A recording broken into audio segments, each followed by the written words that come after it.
Everyone, আমি মনুশ্রী। আমার চ্যানেলে তোমাদের সবাইকে অনেক অনেক শুভেচ্ছা জানাই। আবার তোমাদের সামনে একটা নতুন ভিডিও নিয়ে চলে এসেছি, what I it for lunch and dinner, যেটা তোমরা সব থেকে বেশি পছন্দ করো। আজ দুপুরে রান্না করেছিলাম ডুমুর, গাজর, আলু দিয়ে একটা সবজি, আর ছিল সজনের ডাঁটা, টমেটো এবং বেগুন দিয়ে একটা দারুণ ধরনের তরকারি, আর ছিল কাঁচা লঙ্কা এবং সর্ষে বাটা, আর সামান্য পরিমাণে সর্ষের তেল দিয়ে বাটা মাছের ভাপা।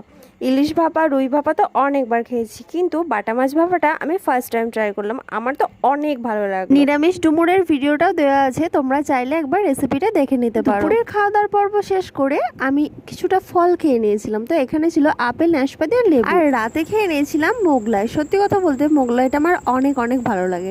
তো এটা ছিল এগ চিকেন মোগলাই। মোগলাইয়ের সাথে যে তরকাটা দিয়েছে এটাও কিন্তু অনেক টেস্টি ছিল, আর সাথে দিয়েছে সস এবং স্যালাড। আজকের খাওয়া দাওয়া এটুকুই ছিল। ভিডিওটি ভালো লাগলে অবশ্যই লাইক, কমেন্ট, শেয়ার এবং আমার চ্যানেলটিকে সাবস্ক্রাইব করে আমার পাশে থেকো। দেখা হচ্ছে